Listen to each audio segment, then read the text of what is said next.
मुश्किलें थोड़ी अलग है औरों से, मगर भावनाएं नहीं। सपने हमारे एक जैसे हैं, लेकिन रियलिटी में कहीं भेदभाव है। राहों में उतार चढ़ाव तो आते हैं, लेकिन हमराही हमेशा साथ निभाते हैं। रेडियो मधुबन 90.4 FM पर सुनिए कार्यक्रम हमराही, दिव्यांग साथियों की कहानी। जिंदगी का साथ निभाने की ये है खास कहानियाँ। सिर्फ रेडियो मधुबन 90.4 FM पर रविवार शाम 5 बजे। सुनते रहिए, मुस्कुराते रहिए। हमराही हमराही।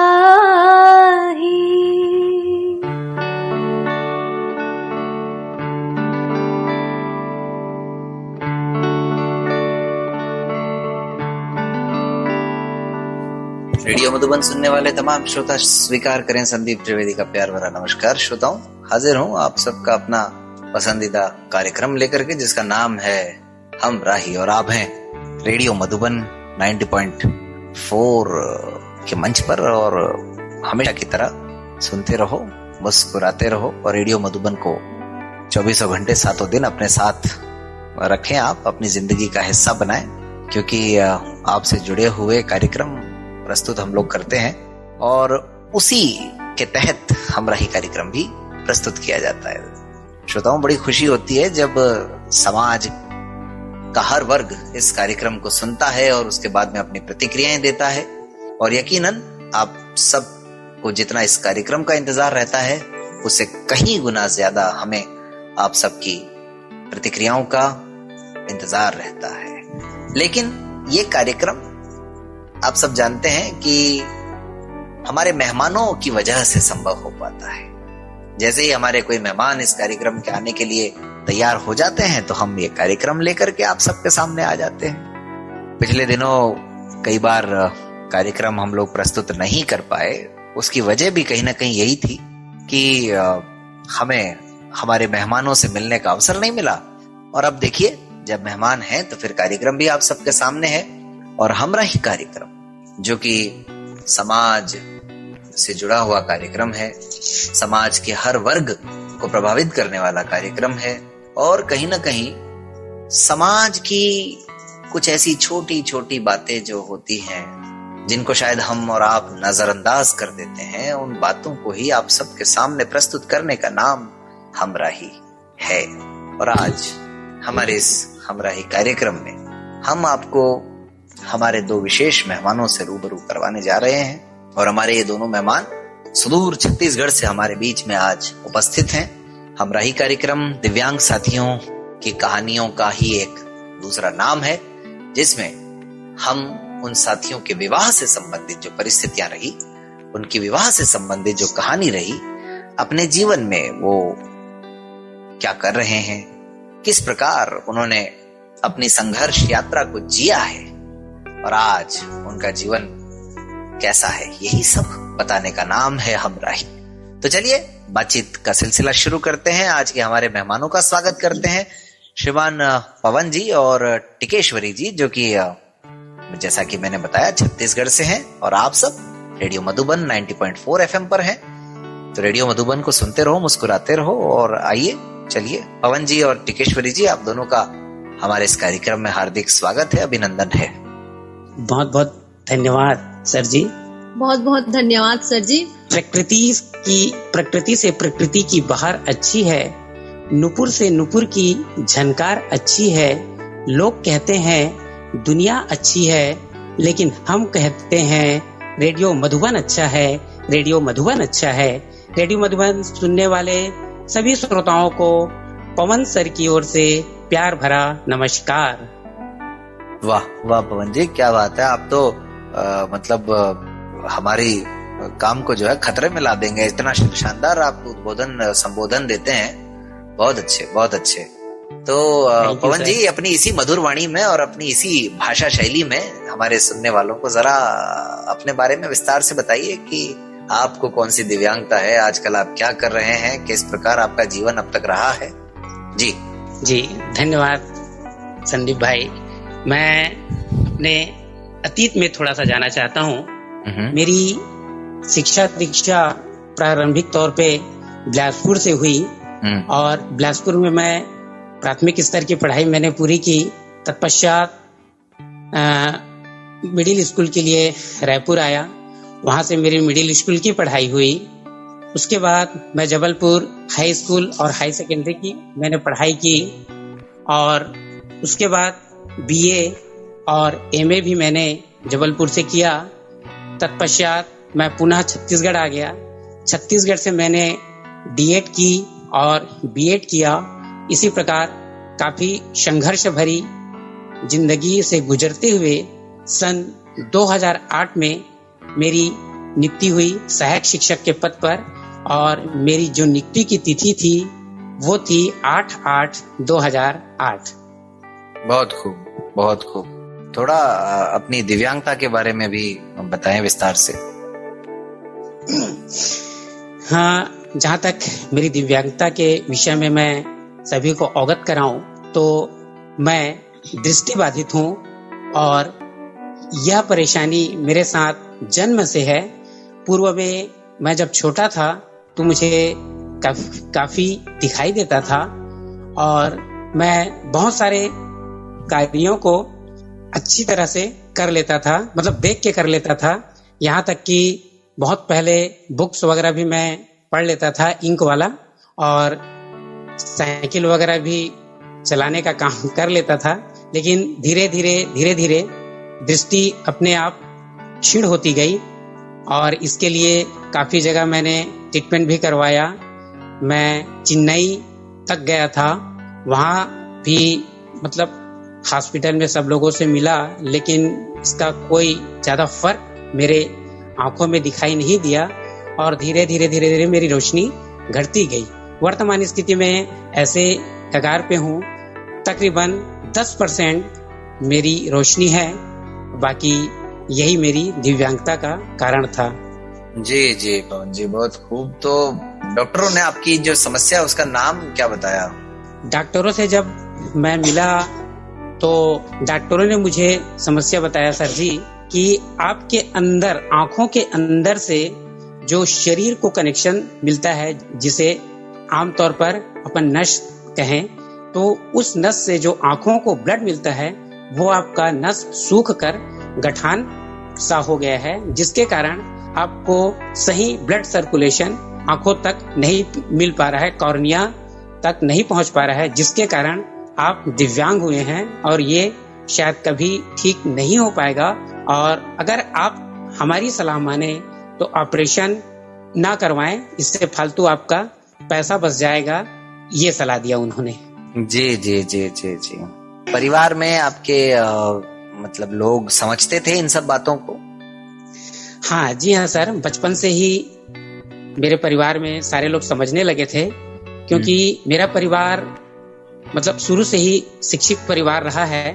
हमारे यहाँ दादाजी और हमारे यहाँ बाबूजी सभी सर्विस में थे, तो मुझे काफी अच्छे ढंग से उन्होंने परवरिश दिया और सभी प्रकार के संस्कारों से मुझे परिपूर्ण किया और बहुत ज्यादा उन लोगों ने मुझे लेकर चिंतित रहते थे। लेकिन धीरे धीरे जब मैं आगे बढ़ता गया तो उनकी सारी चिंताएं अपने आप कम होती गई और बहुत अच्छा उन लोगों ने मुझे पाल पोस कर बड़ा किया। आपके परिवार में किसी और को है कोई दिव्यांगता किसी तरह की? नहीं है सर जी। अच्छा, और आपके माता पिता का क्या रहा कामकाज? और जहाँ तक मेरे माता पिता के कामकाज के विषय में कहूँ तो हमारे यहाँ पिताजी पोस्टल डिपार्टमेंट थे। पोस्टल डिपार्टमेंट वो पीएम के पद पर रहे, आई मीन पोस्ट मास्टर के पद पर, और वहां से वो रिटायर्ड हुए और उनका रिटायर बिलासपुर से हुआ था। मतलब कुल मिलाकर के इस मामले में आप बड़े भाग्यशाली रहे कि पढ़े लिखे खानदान में आपका आगमन हुआ। जी हाँ सर, जी हाँ सर। चलिए, ये बहुत अच्छी बात है। और वैसे आजकल आपका कामकाज कैसा चल रहा है जहाँ आप सहायक शिक्षक हैं? हाँ जी हाँ, जहाँ मैं सहायक शिक्षक हूँ सर जी, वहाँ मैं बहुत ही अच्छे से कार्य कर रहा हूँ और जो मेरे सहयोगी हैं उन लोग भी बहुत अच्छे से मेरा सहयोग करते हैं।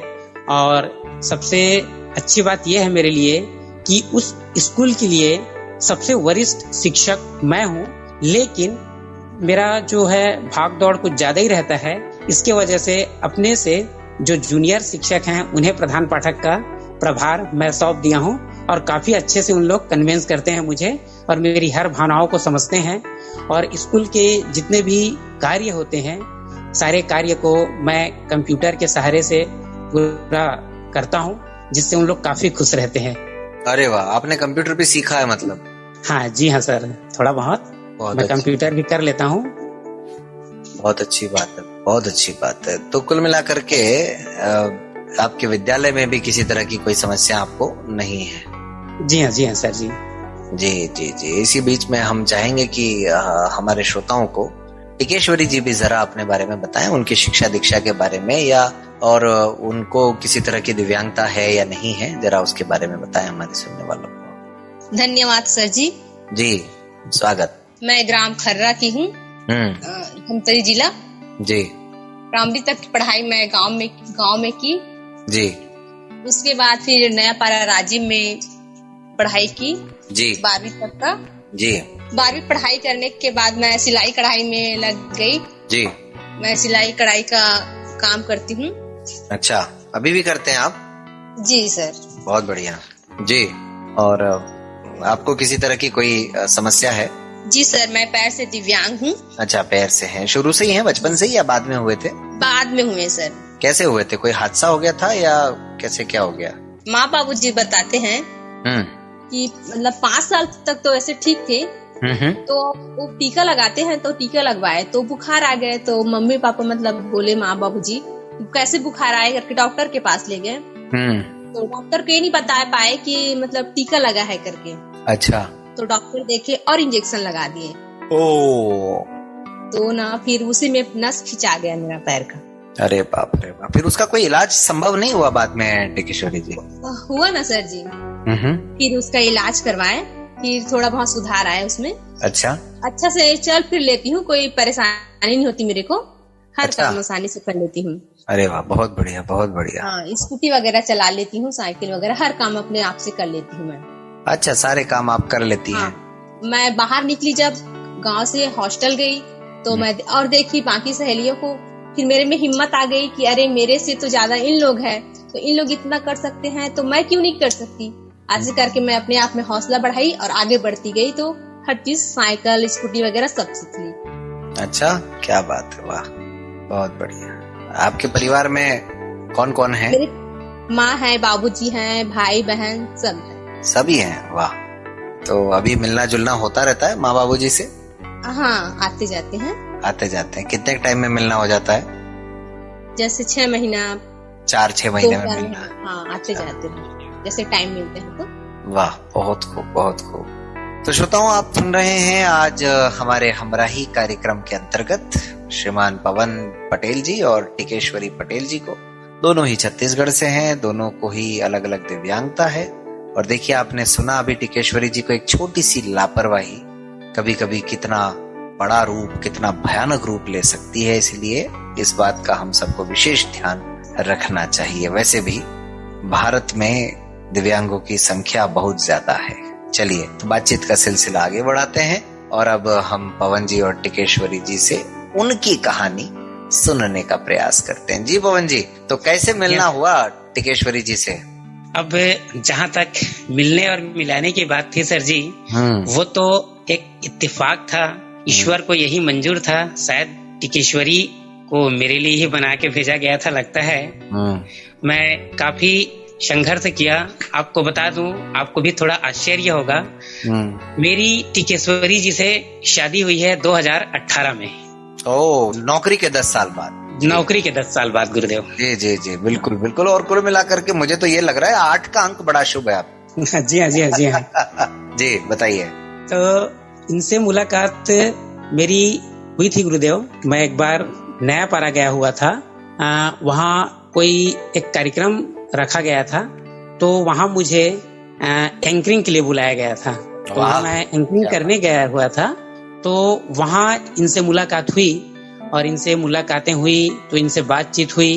और नहीं, आपने एंकरिंग की, थोड़ा सा गैप यहाँ पे कुछ छूट रहा है। आपने एंकरिंग की, फिर मतलब आपसे संपर्क किया होगा टिकेश्वरी जी ने कि आपकी एंकरिंग बहुत अच्छी रही, क्या रहा? हाँ, वो ऐसा हुआ गुरुदेव, थोड़ा वो बताइए ना हमारे। ओके। जी। जब मैं एंकरिंग किया, एंकरिंग करने के बाद कार्यक्रम समापन हुआ, उसके बाद वहां पर क्या था, अब एंकरिंग वगैरह सब कार्यक्रम समाप्त होने के बाद वहां पर स्वल्पाहार था।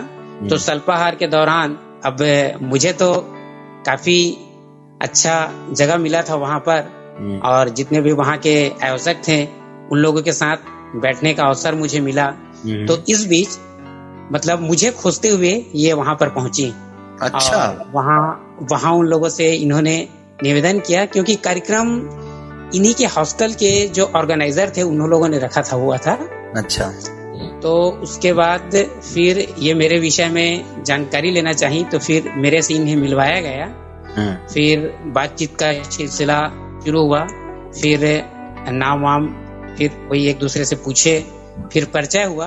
तत्पश्चात हमारी फोन से बातें होती रही, और सबसे पहले तो एक बहुत अच्छे दोस्त बने अपन, और उसके बाद फिर बातचीत का सिलसिला जारी था। धीरे धीरे दोस्ती कब प्यार में तब्दील हुई ये समझ ही नहीं आया। फिर हमारे घर के लोग टिकेश्वरी के यहाँ, हमारे यहाँ मेरे लिए शादी का रिश्ता लेकर गए। फिर वहां से भी उन लोग यहाँ आए, फिर रिश्ता तय हुआ, और फिर बड़े धूमधाम से शादी भी हो गई। वाह वाह वाह, क्या बात है। तो ये आपको मतलब कितना वक्त लगा दोस्ती से, मुलाकात से, पहली मुलाकात से विवाह तक पहुंचने में कितना समय लगा? पहली मुलाकात से विवाह के बीच के अंतराल को अगर मैं आपको बताऊं तो 2 साल पूरे लगे सर जी। तो मुलाकात आपकी 2016 में हुई थी? हाँ जी हाँ, 2016। अच्छा, ओके। और विवाह हुआ 2018 में? हाँ, 2018 में। चलिए, बहुत अच्छी बात है। तो फिर कोई किसी तरह का विरोध या ऐसा कुछ नहीं हुआ आपके केस में? विरोध इसलिए नहीं हुआ गुरुदेव, क्योंकि दोनों समाज के ही थे। वो भी पटेल है और मैं भी पटेल हूँ, इसलिए विरोध नहीं हुआ। और जहाँ तक विकलांगता को लेकर बात आई तो इनके घर वालों ने भी यही कहा कि देखने में तो बिल्कुल क्लियर दिखते हैं, इनकी आंखों को भी देख के बिल्कुल ऐसा नहीं लगता कि ये आंखों से हीन है, और अच्छे से मतलब कमा रहे हैं और एक गवर्नमेंट जॉब पे हैं और बढ़िया है, दिखने में भी अच्छे हैं। तो शादी इनके साथ इनको तय कर देना चाहिए, क्योंकि समाज के भी हैं और सामाजिक लड़का है, और कम से कम हमारी बेटी समाज से बाहर तो नहीं जा रही है, समाज में ही जा रही है। ऐसा करके उन लोगों ने अपने परिवार में सलाह मशूरा किया, सबने हाँ किया। फिर हरी झंडी मिल गई, फिर सगाई के लिए नारियल भी फोड़ दिया गया। वाह वाह वाह, बहुत खूब, बहुत खूब। तो मतलब जो है, जो ये 2 साल का वक्त रहा, उसमें कितनी मुश्किल आई आपको टिकेश्वरी जी को तैयार करने में, या उन्हें मुश्किल आई आपको तैयार करने में? क्या रहा? वैसे मैं बताऊं सर आपको, जी। जब हमारी मुलाकात हुई उसके बाद फिर फोन पे बातचीत होती रहती थी, और जब भी कोई भी ऐसा कार्यक्रम वगैरह होता था तो मतलब दिव्यांगों से संबंधित जो भी कार्यक्रम से वगैरह होते थे तो मैं पहुंचता था, तो इन्हें भी मैं बुलाता था, तो ये आती थी, मेरा सहयोग करती थी। अक्सर ज्यादातर कार्यक्रमों में मतलब मैं संचालक के ही रूप में जाया करता था गुरुदेव। तो इन्हें भी बुला लेता था मैं, वहां से नैप पारा में रहती थी ये हॉस्टल में, तो आ जाती थी, और बस बातचीत होते होते होते होते एक दूसरे से प्यार हो गया। तो मैं अगर टिकेश्वरी को मनाने में वक्त लगा है बोलूंगा, या टिकेश्वरी। अच्छा पवन भाई, एक प्रश्न है मेरे मन में यहाँ पर, बड़ा आपको थोड़ा अजीब लगेगा। हाँ जी सर। लेकिन हम सारी दुनिया से सुनते हैं कि ये जैसे अभी आपने भी कहा, हाँ जी, ये सब होते होते प्यार हो गया। जी हाँ सर। और आज का जो दिन है, हाँ जी, आज का दिन भी बड़ा पवित्र दिन है। आज करवा चौथ का व्रत रखती हैं महिलाएं आज के दिन। तो हमारी सभी मातृशक्तियों को आज के इस दिन की शुभकामनाएं भी हम देते हैं। और उसके साथ ये प्रश्न आपसे पूछना चाहूंगा कि अभी आपने कहा कि फिर ये सब होते होते प्यार हो गया, तो ये प्यार का एहसास कैसे होता है? मतलब जरा ये बताइए थोड़ा सा सुनने वालों को। वाकई में प्रश्न तो बहुत क्रिटिकल है, लेकिन बिल्कुल भाई आपने पूछा है, जी जी जी, मुझे जवाब तो देना पड़ेगा ही। मतलब ये थोड़ा सा सरल शब्दों में समझाइए, कोशिश कीजिए जरा।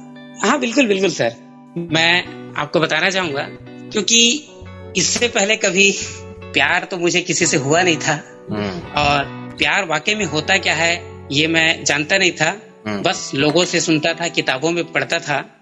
तो सरल शब्दों में मैं यही बयां करना चाहता हूँ कि मुझे अपने आप से लगने लगा कि शायद मेरे आसपास कोई है, किसी की मुझे आवाज सुनाई दे रही है, या कोई गुनगुना रहा है जिसे मैं सुन रहा हूँ। और मतलब हमेशा मतलब टिकेश्वरी के विषय में मतलब ख्याल आने लगे, और धीरे धीरे धीरे धीरे की ओर मैं आकर्षित होता चला गया, और मुझे खुद ब खुद ऐसा लगने लगा कुछ तो है इनके अंदर जिसके कारण मैं इनकी ओर आकर्षित हो रहा हूँ।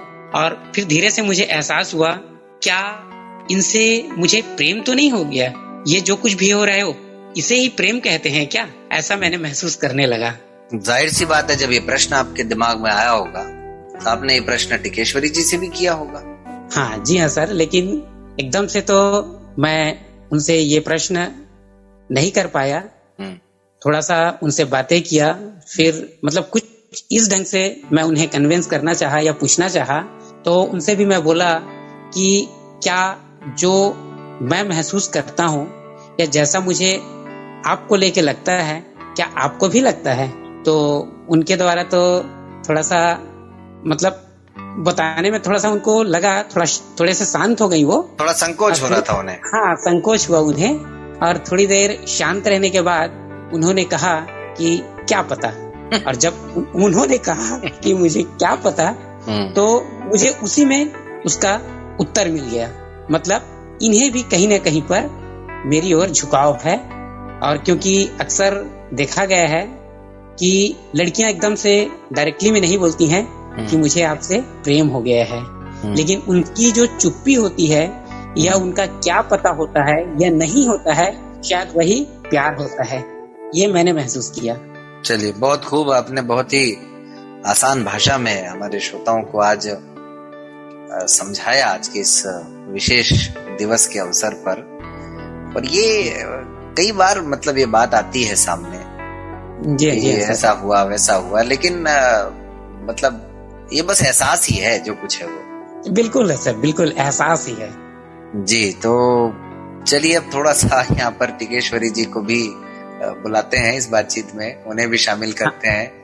हम चाहेंगे टिकेश्वरी जी का भी जो पक्ष है वो सामने आए। जी टिकेश्वरी जी, तो एंकरिंग में कौन सी बात अच्छी लगी सबसे ज्यादा? जी टिकेश्वरी जी। जी सर।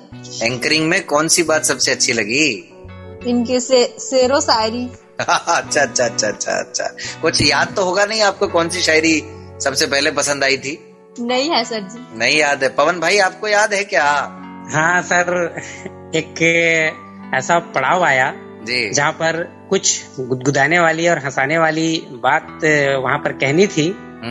तो वहाँ पर मैं एक पंक्ति बोला था। पंक्ति है, नजर को नजर की नजर से मत देखो, नजर को नजर की नजर लग जाएगी, और नजर को नजर की नजर लग जाएगी तो हमारी नजर किस काम आएगी। वाह वाह वाह वाह वाह वाह, बढ़िया बढ़िया, बहुत अच्छी बात है। मतलब किसी ने शुक्र है ये नहीं कहा कि आपको नजर क्या आता है। जी हाँ सर। खैर जी टिकेश्वरी जी, तो कैसे फिर मन बनाया आपने विवाह का, बताइए जरा प्लीज। पवन जी के साथ शादी का मन कैसे बना लिया? मेरे को लगा सर जी कि हाँ शादी करूंगी तो इन्हीं से करूंगी। इनका बोल चाल, रहन सहन नहीं तो अच्छा लगा। अच्छा, तो कितने समय में कितने समय में आपको ये लग गया था कि भाई अब शादी करनी है तो इन्हीं से करनी है? साल भर में। अच्छा, मिले जुले देखे तो लगा कि मतलब इन्हीं के साथ शादी करूंगी, इन्हीं को लेके चलूंगी और चलाऊंगी, ऐसे करके। जी टिकेश्वरी जी। फिर मम्मी पापा बोले कि मतलब देखने में तो मतलब वो नहीं देख पाती हैं, तो आप जानो चलने वाले चलाने वाले, हम लोग को तो कोई ऐतराज नहीं है, ऐसे करके। तो मैं बोली हाँ ठीक है, मैं चला लूंगी ऐसे करके। किसी ने विरोध नहीं किया? थोड़ा बहुत भी परिवार में किसी ने थोड़ा बहुत? नहीं किए उन लोग। मेरा सलाह पूछे कि आप जानो ऐसे करके। तो जब विवाह करके आए तो तब से आप अलग रह रहे हैं? विवाह करके आए तब से अलग रह रहे हैं या परिवार के साथ रह रहे हैं? परिवार के साथ ही रहते हैं सर जी हम जो लोग। आपके जो सास ससुर वगैरह हैं वो सब ठीक समझते हैं आपको, उनके साथ व्यवहार अच्छा है? हाँ हाँ, सबके व्यवहार अच्छा है। अम्मा जी है, बाबूजी है, देवर है, 2 देवरानी है और 2 जेठ है और 2 जेठानी है। मतलब लंबा परिवार है पूरा, सब एक साथ ही रहते हैं। अच्छा, किसी तरह की समस्या आती है कामकाज में, घर के काम में, कहीं सीढ़ियाँ चढ़ने में उतरने में? हाँ, सीढ़ियाँ चढ़ने में थोड़ी प्रॉब्लम होती है। अच्छा। और जैसे कि घरेलू काम में है तो पानी वगैरह तो उन लोग ला देते हैं समस्या देख के, बाकी हर काम मैं कर लेती हूँ खुद। व्हील चेयर वगैरह की जरूरत थोड़ी पड़ती है आपको? नहीं, कुछ चीज की जरूरत नहीं पड़ती सर जी। नहीं पड़ती ना? अच्छा अच्छा अच्छा। बाकी अपना हाँ, घर का काम थोड़ा आप कर सा लेती जी? हाँ, हर काम कर लेती हूँ मैं। और पवन भाई भी हाथ बटा दिया करते होंगे आपका कभी कभी? हाँ, वो खाना वगैरह भी बना लेते हैं। अच्छा। हाँ, सब चीज। तो आज खाना ऐसे नहीं लगता कि मतलब अब मेरे मायके पक्ष के लोग बोलते हैं कि अरे हम लोग मतलब इतना वो समझते हैं, मतलब ऐसे महसूस ही नहीं होता है कि मतलब वो है, ऐसे करके बोलते हैं मेरे को, ब्लाइंड है करके। सब के सब हैरान रहते हैं देख के। मतलब पहले देखेंगे ना तो जान ही नहीं पाते हैं कि ये ब्लाइंड है ऐसे करके। चलो अच्छा है, थोड़ा बहुत दिखाई देता है ना उन्हें, तो जानते हैं। थोड़ा बहुत दिखाई देता है तो ये अच्छी बात है, ये हाँ। अच्छी सुविधा है और जो है बढ़िया है। आप दोनों का साथ अच्छा चल रहा है। जी सर। क्यों? आप लोग के आशीर्वाद है। नहीं वो तो ठीक है, अच्छी बात है। तो मतलब कुल मिलाकर के पूरा सहयोग मिलता है आपको? जी सर। अच्छा अच्छा। व्रत वगैरह रखते हैं करवा चौथ का आप लोग आपके यहाँ छत्तीसगढ़ में? हाँ, रखते हैं ना। आपने भी रखा है? हाँ, कल है। चलिए बढ़िया है। तो फिर कैसे कीजिएगा पूजा वगैरह?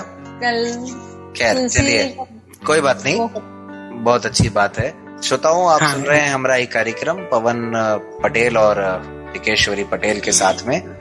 तो पवन जी और कुछ बताइए अपने जीवन के बारे में, किसी घटना के बारे में। हाँ सर, मैं आपकी आवाज तो आना बहुत जरूरी है कार्यक्रम में। नहीं, बिल्कुल बिल्कुल गुरुदेव। क्योंकि तो एक्चुअली और मैं बता दूं सर जी, मैं बचपन से ही मतलब मुझे या मेरे अंदर कहूँ कि एक इच्छा थी कि मैं आगे चल के हिंदी साहित्य लेकर के मैं मास्टर की डिग्री पूरा करूं। और क्योंकि मैं 11वीं 12वीं में था तभी से मुझे कविताएं लिखने का बहुत शौक था और पहले छोटी छोटी कविताएं मैं काफी लिखता रहा। तो मुझे अपने आप में लगा कि नहीं, मैं अगर हिंदी लेकर के पीजी करता हूँ तो हिंदी में मेरी पकड़ बहुत अच्छी हो जाएगी। और उसके बाद मैंने हिंदी लेकर के मतलब पीजी किया मैं, और उसके बाद कविताएं भी मैं लिखता रहता हूँ बीच बीच में। कविताएं वैसे काफी कुछ लिख चुका हूँ और कभी कभी ग्रुपों में भी मैं शेयर वेयर करते रहता हूँ। और अक्सर कभी भी कहीं पर भी कोई भी कार्यक्रम वगैरह होता है तो वहां जाना मेरा जरूरी रहता है। कई बार तो ऐसा होता है कि कार्यक्रम हो रहा है और मुझे अगर इन्फॉर्म नहीं हुआ है या मुझे इन्फॉर्म नहीं किए हैं तो उस कार्यक्रम में मैं श्रोता बन के पहुंच जाता हूं, लेकिन सुनता शब्द शैली और एक एक मतलब वाक्य मैं बहुत ज्यादा चुराने की कोशिश करता हूं, उसे फिर अपने लहजों में ढालने की कोशिश करता हूं और अपने से फिर शेरो शायरी का निर्माण करता हूं ताकि उसे कहीं पर बोल सकूं। बहुत अच्छी बात है, बहुत खूब। अच्छा, एक बात बताइए पवन जी।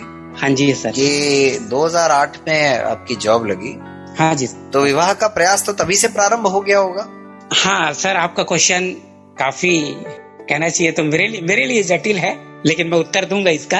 आपने ये प्रश्न मेरे सामने अगर आपने रख दिया है तो एक्चुअल में मेरे साथ हुआ था गुरुदेव, क्या बोलते हैं, 2010 में मेरे लिए रिश्ता आया था और उस रिश्ते को हमारे घर वाले स्वीकार भी कर लिए थे, लेकिन किसी कारणवश सगाई होने के बाद वो रिश्ता टूट गया था।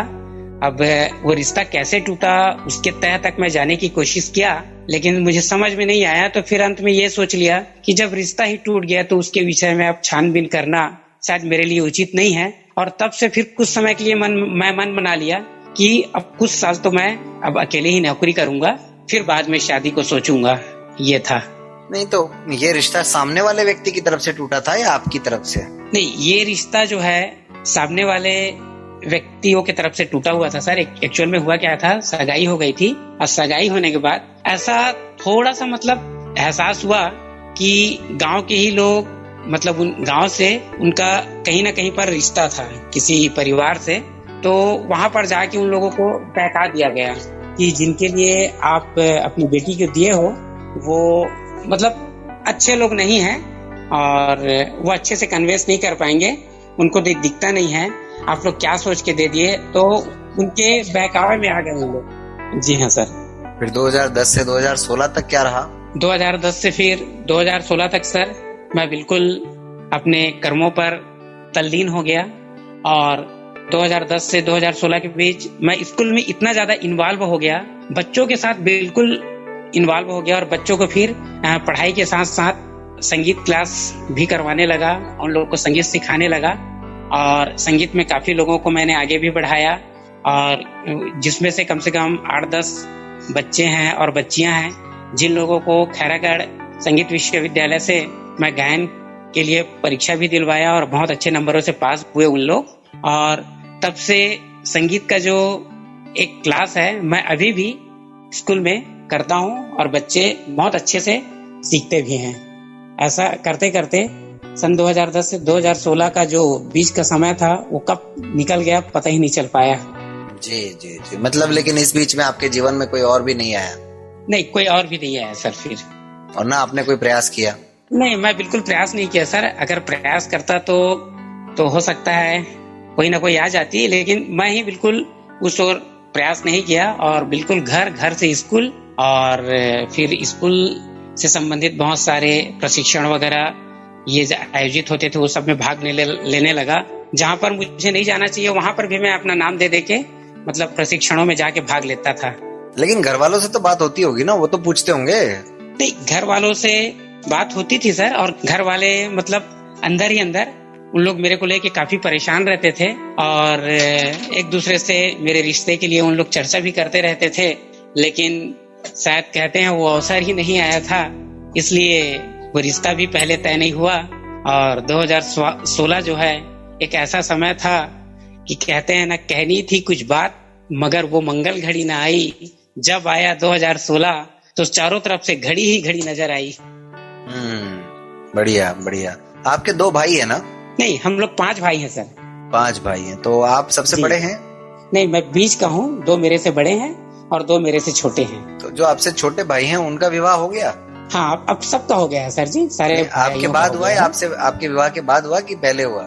नहीं, मेरे से पहले हो गया था। दोनों मेरे छोटे भाइयों का विवाह जो है 2009 में हुआ था। कभी मन में ये बात नहीं आई कि यार देखो छोटे भाइयों का विवाह पहले हो रहा है और मैं बड़ा होके सरकारी नौकरी करता हुआ भी मेरा विवाह नहीं हो रहा है? एक्चुअल में ये बात 2009 में जब उन लोगों की शादी हुई उसके चंद समय बाद आया था सर, और चंद समय बाद मेरे मन में ये प्रश्न उठे।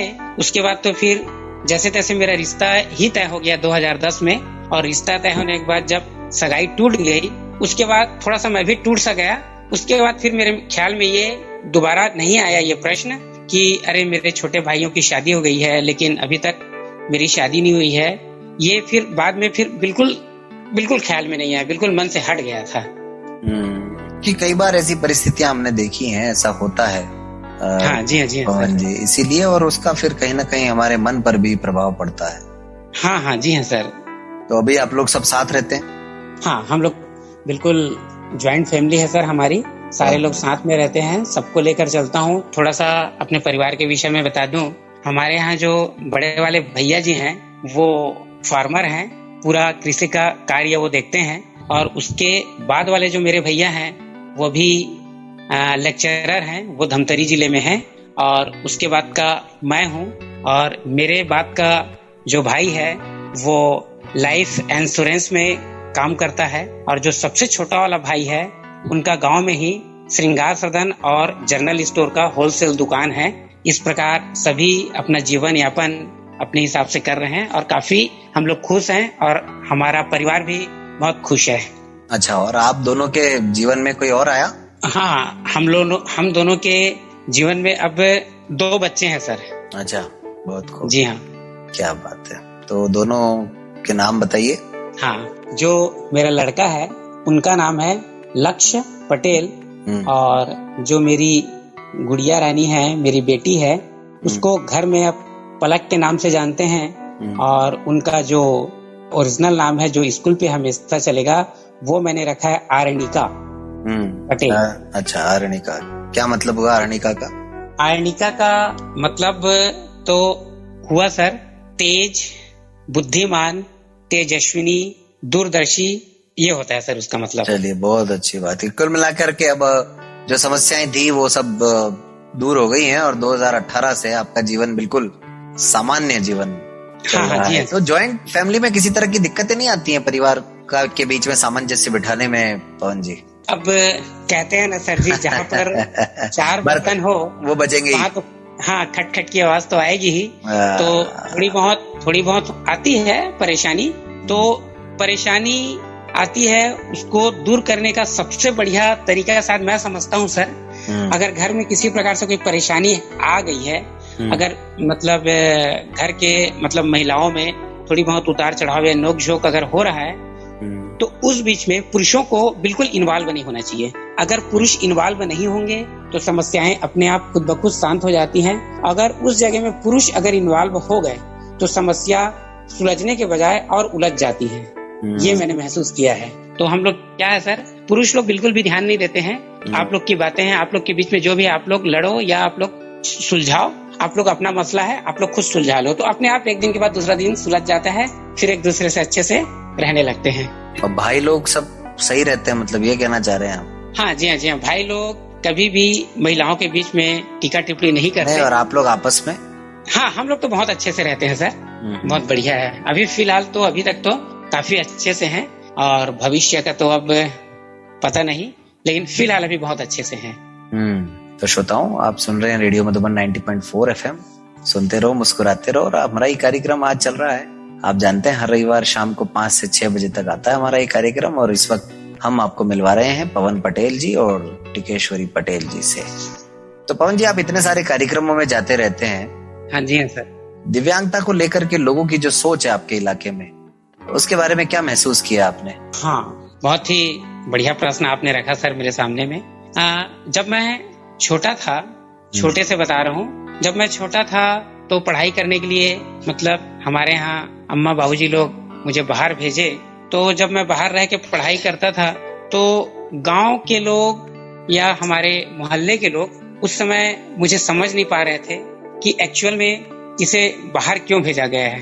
उन लोग के मन में ये था कि ये मतलब यहाँ से बाहर किसी रिश्ते के यहाँ शायद इसे छोड़ दिया गया हो, ऐसा टाइप का उन लोग मानते थे। और पढ़ाई के विषय में अगर कोई बताता भी था तो उन्हें विश्वास नहीं होता था कि इन्हें दिखता नहीं है और ये कैसे पढ़ाई करते होंगे करके। फिर धीरे धीरे जब मेरी पढ़ाई आगे बढ़ती गई और जब मैं बड़ा होता गया, फिर गांव में आता गया, फिर जब लोगों से बातचीत करना शुरू किया और बातचीत किया, तो काफी लोग तो जिन लोग पढ़े लिखे थे उन लोग थोड़ा बहुत समझते भी थे, और जिन लोग कम पढ़े लिखे थे या जिन लोग बिल्कुल भी नहीं पढ़े लिखे थे उन लोग बिल्कुल भी यकीन नहीं करते थे कि आप पढ़ाई भी करते हो ऐसा करके। तो फिर बड़ा होता गया तो बीच बीच में काफी लोगों से सुनने को भी मिलता था कि अरे इन्हें तो दिखाई नहीं देता, ये तो छत्तीसगढ़ी में बोल देते थे कि ये तो कुछ नहीं कर पाएगा, ये पढ़ाई करता हूँ करके बोलता है, लेकिन पता नहीं है सच में पढ़ाई करता है या कैसे करता होगा, ऐसा करके मिलता था। और ये तो इनको तो दिखता नहीं है, तो ये अपना जीवन आगे कैसे चलाएंगे, कैसे अपने आप को मतलब अच्छे से रख पाएंगे, ऐसा करके काफी सुनने को मिलता था सर। लेकिन मैं सुनता जरूर था, लेकिन बस ध्यान नहीं देता था, सुन के बस शांत रह जाता था और बस मैं अपने आप में आगे बढ़ता रहा।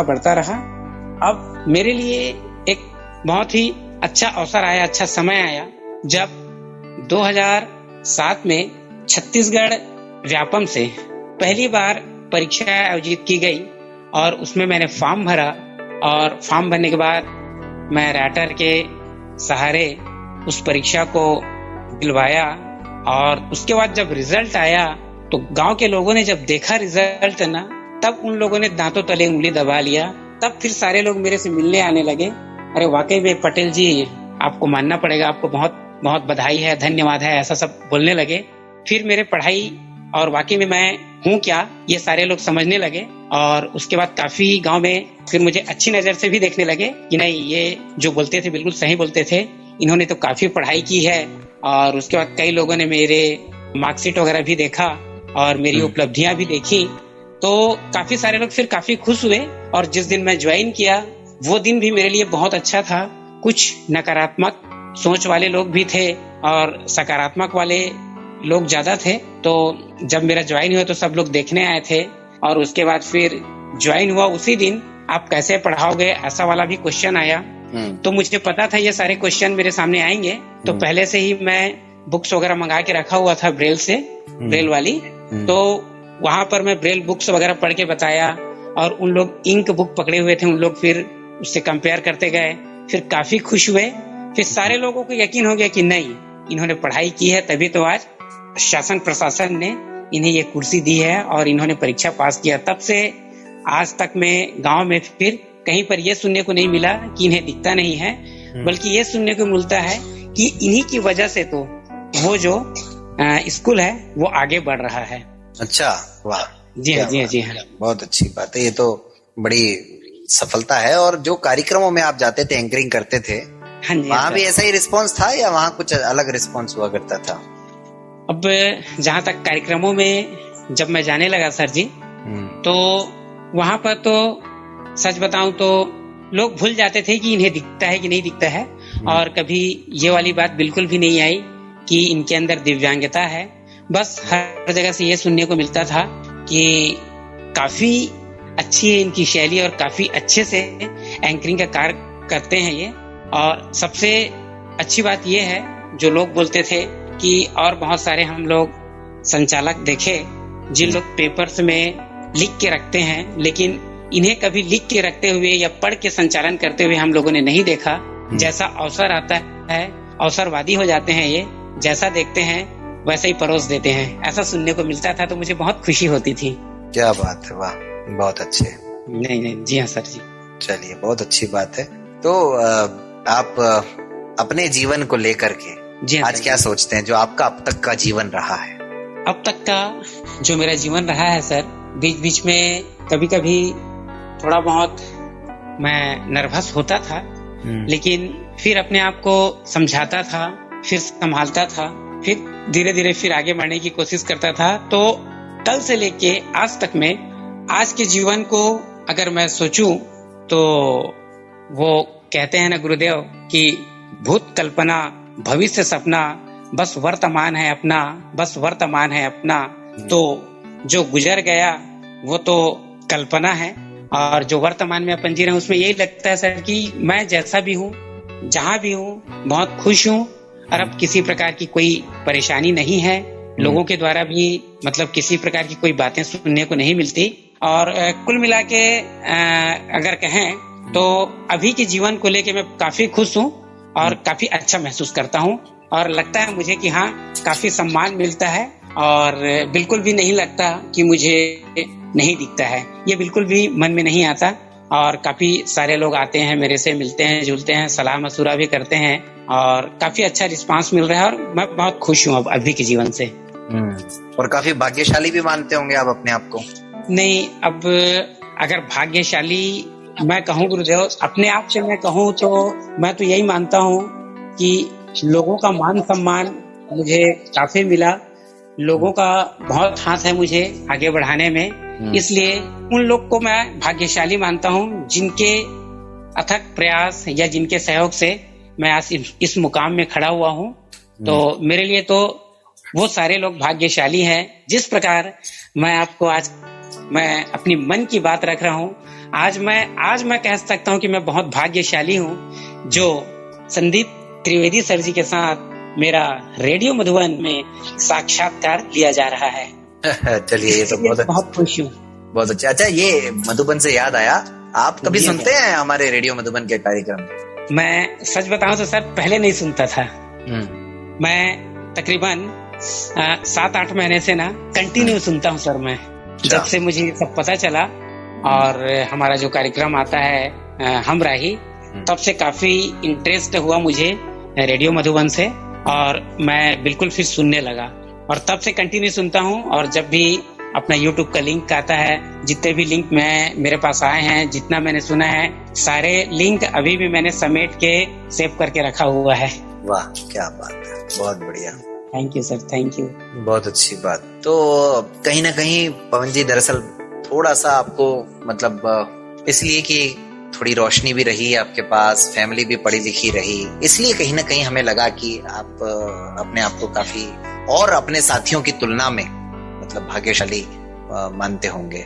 सर आपका कहना थोड़ा जायज है, लेकिन जिस बात को मैं कहता उस बात को आपने कह दी, ये मेरे लिए और खुशी की बात है, और इससे और बड़ी की खुशी की बात हो नहीं सकती। जी जी जी जी जी नहीं, जी हाँ सर, जी हाँ सर। बिल्कुल। चलिए, बहुत अच्छा लगा आज बातचीत करके, और अब लगभग कार्यक्रम के अंत में हैं हम लोग। तो इस अवसर पर मैं चाहूंगा पवन जी, आप अपनी ओर से और टिकेश्वरी जी की ओर से हमारे सुनने वालों को क्या संदेश देना चाहेंगे? मैं हम दोनों की ओर से यही संदेश देना चाहूंगा सर जी कि दिव्यांगता अभिशाप नहीं, वरदान है, और इसे वरदान समझकर हमारे दिव्यांग साथी को स्वीकार करना चाहिए और आगे बढ़ना चाहिए। वो एक कहावत है कि हम नेत्रहीन हैं ठीक, किंतु हम दीन नहीं हैं, हम परवश हैं पर परवशता में लीन नहीं हैं अंग विकल पर विकल हमारा हृदय नहीं है, अब दीन बनाने वालों हम पर विनय नहीं है, विनय नहीं है। क्या बात, धन्यवाद। वाह वाह, बहुत खूब, बहुत खूब। तो श्रोताओं, आपने सुना आज टिकेश्वरी जी और पवन पटेल जी को। उम्मीद करते हैं कि आपको आज का ये कार्यक्रम पसंद आया होगा। अगर पसंद आया है तो अपनी प्रतिक्रियाएं, अपने सुझाव, अपनी शिकायतें देना ना भूलिएगा। आप कॉल करें रेडियो मधुबन का जो नंबर है 9414151415 पर, और आप ईमेल भी कर सकते हैं info@radiomadhuban.in पर। इसी प्रकार हर रविवार हम ये प्रोग्राम आप सब तक लेकर के आते हैं, और विशेष बात यह है कि आप में से कोई भी व्यक्ति, यदि आप दिव्यांग हैं किसी भी तरीके से, तो आप इस कार्यक्रम में शामिल हो सकते हैं। यदि आप विवाहित हैं तो आपका बहुत बहुत स्वागत है, और आपकी कहानी हम चाहेंगे कि सभी सुनने वालों तक पहुंचे। लेकिन आप अगर विवाहित नहीं भी हैं और दिव्यांग हैं, और आपने अपने संघर्ष से समाज में एक अलग स्थान हासिल किया है, तो हमारा एक और कार्यक्रम आता है शनिवार रात 8 बजे, मन की आंखों से। उस कार्यक्रम में भी हम आपका स्वागत करते हैं, लेकिन कुछ तो आपको भी करना पड़ेगा। अगर ऐसा है तो आपको संपर्क करना पड़ेगा। आप हमसे संपर्क कीजिए, निश्चित रूप से आपको हम कार्यक्रम में लेकर के आएंगे। तो चलिए, आज मुझे इजाजत दीजिए। आज का कार्यक्रम यहीं पे समाप्त करते हैं, और आज करवा चौथ की एक बार पुनः सभी को हार्दिक शुभकामनाएं, और यूं ही आप सबके जीवन में खुशियां आती रहें, इसी कामना के साथ नमस्कार।